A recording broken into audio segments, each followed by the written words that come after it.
headlines for this hour on VTV News. National Assembly discusses 3 national target programs. And 132,000 new businesses established in 10 months. And in our news, Israel expand ground operations in Gaza.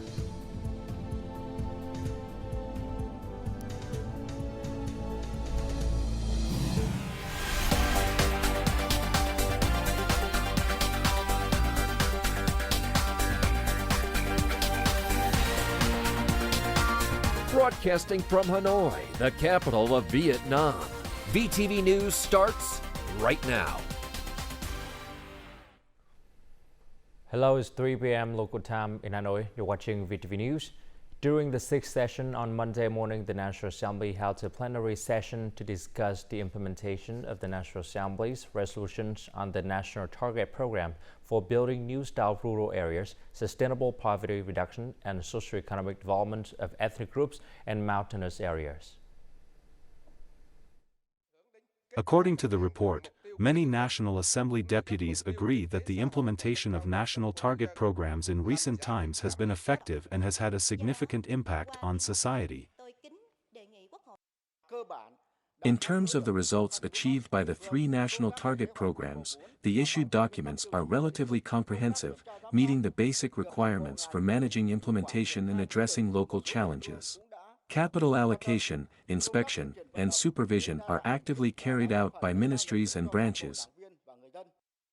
In addition to confirming the results, several National Assembly deputies also highlighted certain shortcomings and proposed solutions to enhance the implementation of the programs in the future.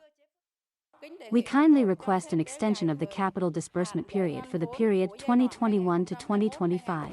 This extension should include the capital extending from 2022 to 2023 and continue until the end of the 2025 period. During the working session with the National Assembly Standing Committee, the government will commit to disbursing any unused capital from 2022 in 2023. We propose that the National Assembly transfer the capital from 2023 to 2024. This proposal is directed towards the members of the government, particularly the host of the program, so that it can be included in the parliamentary resolution for unification at the conclusion of the discussion session. I propose a greater decentralization of power to localities, particularly at the provincial level. For instance, in the new rural construction program that covers housing, livelihoods, and access to running water, any minor changes or adjustments currently require submission to the central government for reapproval. This process can be time-consuming. Therefore, I believe that the central government should only oversee the targets, while the province should have the autonomy to determine how to achieve them.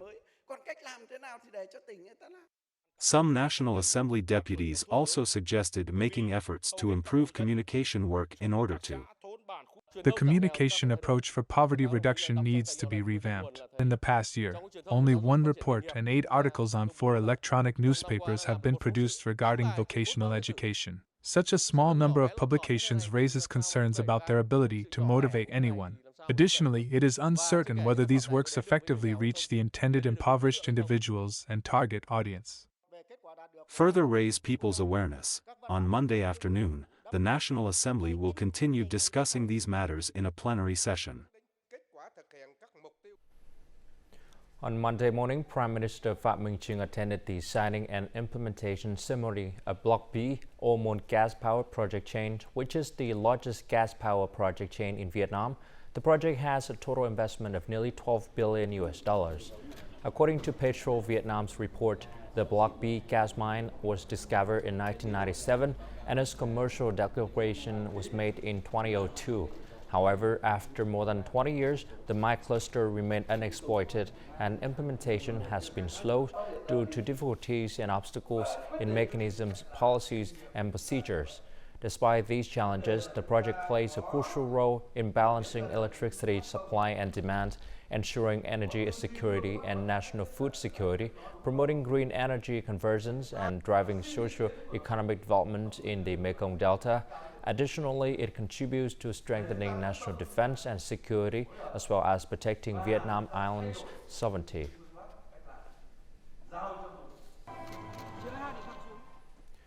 The National Target Program for Building New Style Rural Area has reached 13 years. Currently, there are over 6,000 communes that meet these standards, which accounts for 74% of the total number of communes in the country. However, compared to the 2010-2020 period, the constructions of new style rural areas in this period has faced unprecedented challenges.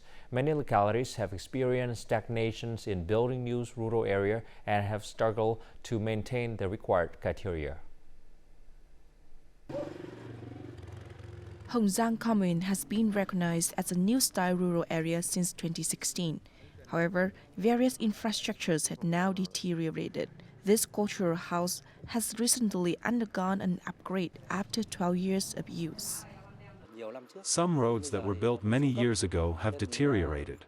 During the construction of the new style rural area, we faced challenges with traffic and irrigation. To prevent stagnation in the implementation of new style rural construction, Bắc Giang province has had to increase support from provincial budget for infrastructure maintenance. More than 80 households have donated land to expand their road despite their unstable income. Fruits such as oranges, lychees, and grapefruits were easy to sell and had high prices before COVID-19. However, in recent years, there has been a decrease in purchases from other provinces, resulting in lower prices. Farmers' income did not increase proportionately. Previously, farmers' contribution was 2.9%, but now it has decreased to only 1.4%. According to the Central New Rural Coordination Office, resources for the 2021 to 2025 period only meet 35% of the needs. Central resources, in particular, only reach 60% compared to the previous period. There were only 49 targets. There are now 57 targets. We have submitted a revised set of criteria for 2021 to 2025 to the Prime Minister to decentralize decision-making to localities, allowing them to determine specific criteria.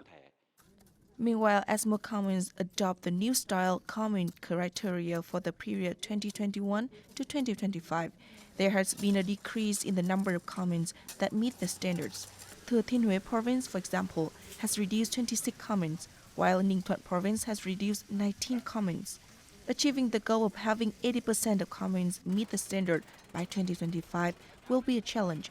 The communes that have not yet met standards at this time are the most difficult ones. The Consumer Price Index CPI increased by 0.08% in October compared to the previous month. Out of the 11 groups of goods and services, 9 experienced a slight increase in the price index, while 2 groups saw a decrease. The slight increase in CPI can be attributed to certain localities raising tuition fees and the rising prices of domestic rice in line with export rice prices. As a result, the average CPI for the first 10 months of this year increased by 3.2% compared to the same period last year, with core inflation rising by 4.38%. With 2 months remaining until the end of the year, there's still the possibility of keeping the average consumer price index below the 4.5% level set by the National Assembly. According to data released by the General Statistics Office, nearly 132,000 new businesses were established in the span of 10 months, with a total registered capital exceeding $488 billion. In comparison to the same period last year, there were over 183,000 newly registered and reoperated businesses, while more than 146,000 businesses withdrew from the market. The wholesale, retail, and car and motorbike repair sectors saw the highest number of newly established enterprises in the first 10 months of the year. In the month of October alone, the entire country witnessed the establishment of over 15.4 thousand new businesses, marking a 21.7% increase from the previous month and an 18.5% increase from the same period last year. The estimated export turnover of agriculture, forestry, and fishery products in October 2023 is $4.8 billion. This brings the total export turnover of these products in the first 10 months to over $43 billion, representing a 4.2% decrease compared to the same period last year. However, there's expected to be a clear recovery in export towards the end of the year. Fruit and vegetable continue to lead in terms of growth with a value of nearly $4.9 billion, an increase of almost 79% compared to the same period last year. China is the top consumer of Vietnam's fruit and vegetable exports. The second highest item is rice. The total value of rice export in the first 10 months of this year reached over $3.9 billion, showing a nearly 35% increase in value compared to the same period last year. On the other hand, the export value of fisheries and aquatic products has only slightly increased and still decreased by 19 to 20% compared to the same period last year. In the final 2 months of the year, there was an acceleration in the sales of key products, while product groups like ornamental plant, salt, livestock products, cassava, and honey remained stable. There was a significant breakthrough in the sales of flour products. This is quite surprising considering the challenging economic situations and consumers' tightened spending. Even in Dalat, where flours are exported to market with strict quality standards, they continue to maintain their position. In different countries, consumer preferences for the same rose branch can vary. Each market has distinct requirements when it comes to the bloom level of the flowers. At Dalat Hasfarm's packaging factory, workers meticulously select each rose branch based on the standards set by each export market. By the end of the third quarter of this year, this company alone had achieved a flower export turnover of $29 million. Although the growth rate is modest, at just 3%, the export market remains stable. Consumers in Asian countries still prefer well-known Dalat flower products such as chrysanthemums, roses, and lisianthus. To diversify the appearance of a particular flower, we need to explore various methods to achieve different bloom styles and colors. This year, our chrysanthemums were exported to the Japanese market with great success. The flower industry operates similarly to the garment industry, constantly changing styles. As a result, we must consistently adapt to these changes. Last year, Lam Dong had a flower growing area of nearly 10,000 hectares and supplied approximately 3.6 billion petals to the market. Flowers intended for export must meet certain standards, as consumers in other countries constantly seek new flower varieties. To meet this demand and have new flower varieties for export, the first step for the Dalat flower industry is to import new copyrighted flower varieties. Each year, the Flower Association proposes to the department that it import an average of 50 varieties. Through testing, an average of 7 to 8 new flower varieties are identified each year. These varieties are adapted to the production conditions of the province, economically effective, accepted by the market, and have potential for export. This step is also crucial for Dalat flower production to gradually adapt to the export market and achieve the goal of establishing Dalat as the leading fresh flower production center in Southeast Asia. The aim is to have exported flowers account for 30% of the total output by 2030. And before moving on to some other news, let's take a look at foreign exchange rate for today, October 30th.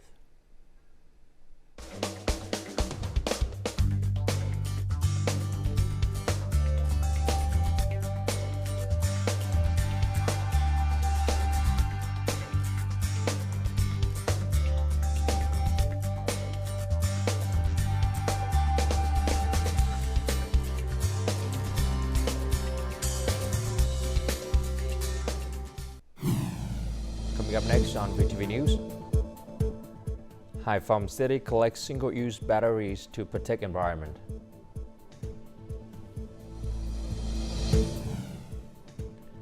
And Dong Văn Cart Plateau recognized as UNESCO Global Geopark for third time.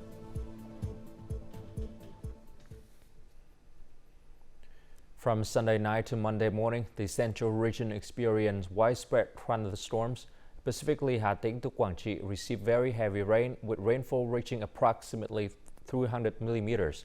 The forecast indicates that rain will continue in the central regions until Wednesday. The focus of the rain will shift to Thừa Thiên Huế to Phú Yên, with some areas expecting total rainfall exceeding 300 millimeters. In Hà Tĩnh to Quảng Trị area, rainfall is generally between 80 to 170 millimeters. it is important to take precautions for flash floods on small rivers and streams, as well as landslides on steep slopes due to prolonged heavy rain. Additionally, localized heavy rain may result in flooding in low-lying areas. People in Hà Tĩnh province who used to live in a flood-prone area now have new homes. This innovative approach in Tiền Phong fishing village, Đức Thọ district, has proven to be effective, enabling residents to stay safe during the flood season. This 16,000 house has fulfilled a long-held dream for Hiep's family in Vạn Chai hamlet, Tiền Phong village. The second floor serves as the living space, while the ground floor is for vehicles and livestock. For a family accustomed to living on a small boat, residing in this house brings immense joy to Hiep and other fishing families. We are thrilled. Previously, without a home, I had to let my child skip school to avoid the floods. Now, my child can attend school regularly. The houses were built with sturdy materials, standing at a height of nearly 2 meters above the current water level of the La River.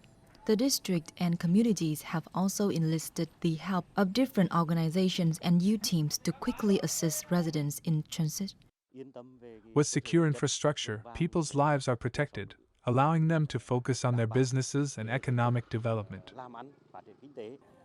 The unpredictable nature of a water-based life is no longer a concern.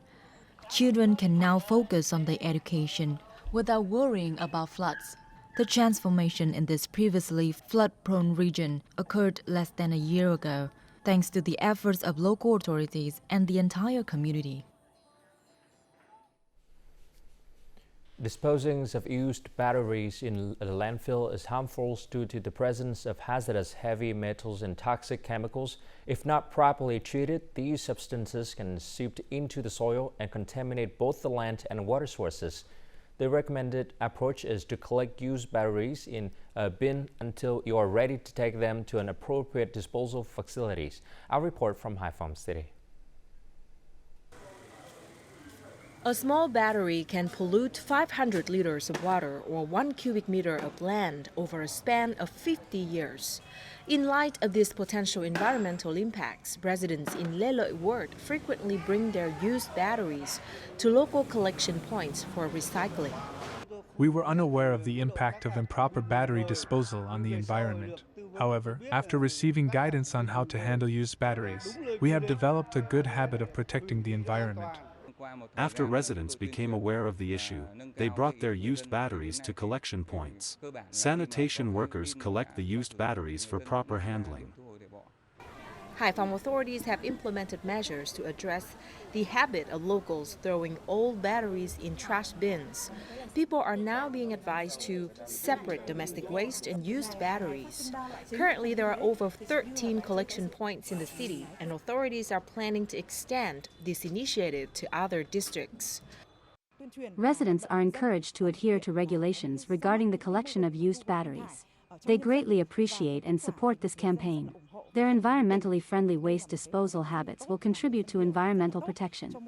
According to the Hải Phòng Urban Environment Company, the establishment of collection points has resulted in an 80% reduction of the number of used batteries found in household waste over the past 3 months.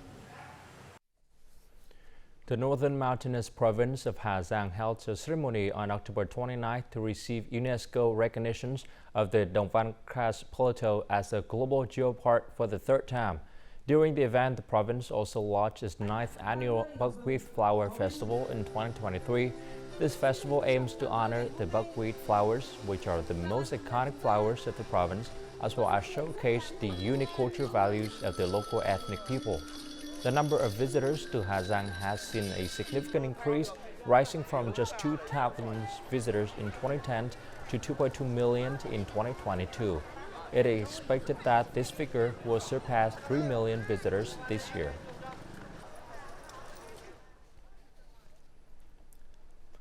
The Temple of Literature has been illuminated using lighting and 3D mapping technologies, creating a glowing and magical appearance on Sunday night. This is part of the culture project that aims to promote the historical value of this special national relic site and provide a unique experience for tourists. More to follow.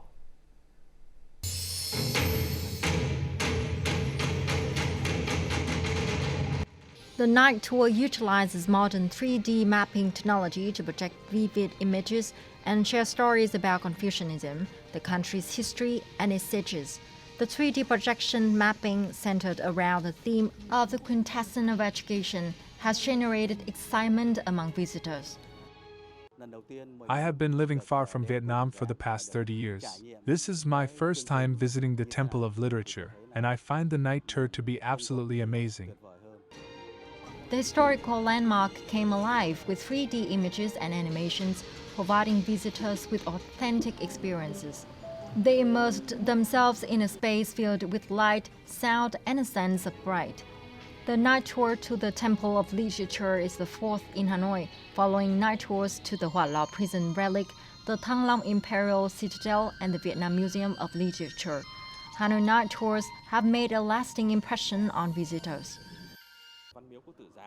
The Temple of Literature is illuminated at night using 3D mapping technology, which attracts a large number of young visitors. The success of the night tour project will open up opportunities for the capital city to develop nighttime tourism and promote its cultural heritage. Officially launching in November, tourists and locals in Hanoi will soon be able to experience the Temple of Literature's night tour. Night tour projects are expected to help visitors discover the capital city's hidden charms at night. Many localities have implemented policies of building and developing Vietnamese culture and people by issuing resolutions and increasing investment in cultural activities. Lai Châu is one of the localities that had achieved positive results in this regard. More in the following story. Xue dance, a lively and enduring dance of the Lu people, has been included as part of the extracurricular activities at Bản Hòn Primary and Secondary School in Tam Đường District, Lai Châu Province. The school has established 3 clubs, including a folk music club, a folk games club, and a traditional costume embroidery club. Additionally, there will be one day each week when children wear traditional costumes to school. The resolution of the Executive Committee of the Party Committee of Lai Châu Province emphasized the importance of preserving and promoting the traditional cultural identities of the ethnic groups. This task is not only significant for the province itself, but also for people across the country. After 2 years of implementing the resolution, there has been a significant increase in people's awareness of the role of traditional culture. We should prioritize investment in infrastructure, particularly the road system leading to the community tourism site of Sin Suối Hồ village. This location was honored with the 3rd ASEAN Community Tourism Award at the ASEAN Tourism Forum 2023 in Indonesia. The key to preserving and promoting culture in Lai Châu lies in changing the community's awareness. The authorities will play a guiding role, while the ethnic community will be responsible for directly implementing preservation for promotion activities. Coming up next in our war news, Israel expands ground operations in Gaza.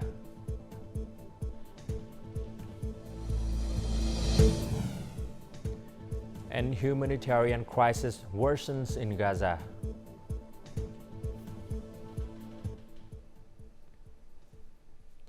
Israel has confirmed the expansion of its ground operation in the Gaza Strip, according to Israeli Defense Forces spokesperson Daniel Hagari. Rear Admiral Daniel Hagari stated at a press conference that the Israeli military forces are gradually increasing their ground activities and the size of their forces in Gaza as planned. He also mentions that Israel is making effort to rescue approximately 230 hostages held by Hamas forces. Furthermore, the Israeli military has urged Palestinian civilians in the Gaza Strip to evacuate southward away from the main area of conflict against Hamas. The humanitarian crisis in the Gaza Strip is worsening due to escalating tensions between Israeli and Hamas forces. Panic has swept through the 2.3 million residents as they face severe shortages of food and essential items, power outages, and communication blackouts. More to follow.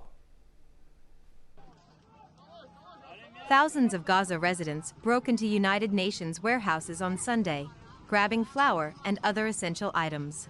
This is an indication that people in Gaza have reached a breaking point. The levels of desperation, their frustration, their fear, their concern, they have been living under tight siege for more than 3 weeks.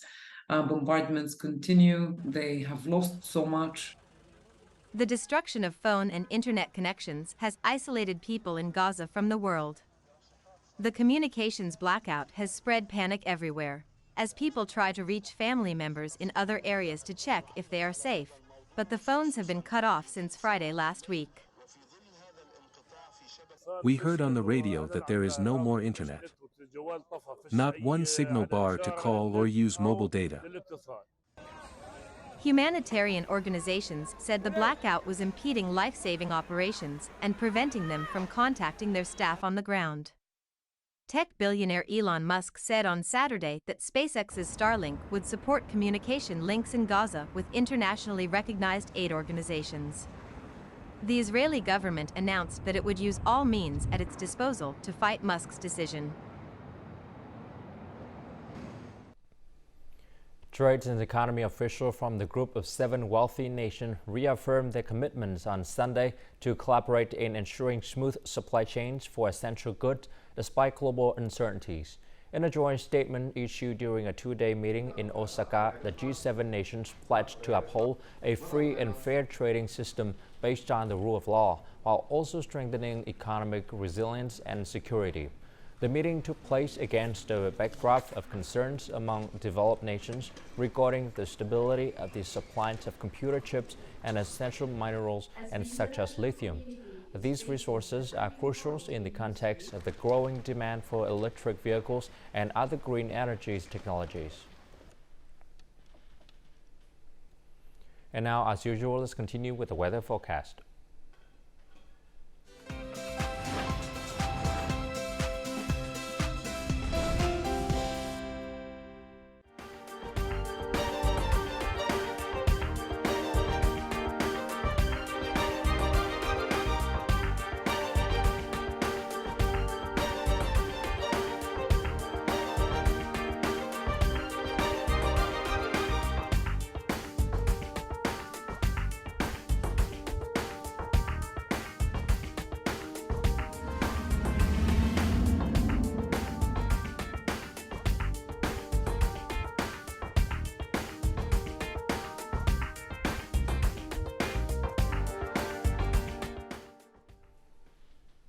And that's all the news for today. To rewatch our program, you can log on to VTVgo.vn or download our mobile application VTVgo. Thanks for watching and goodbye for now.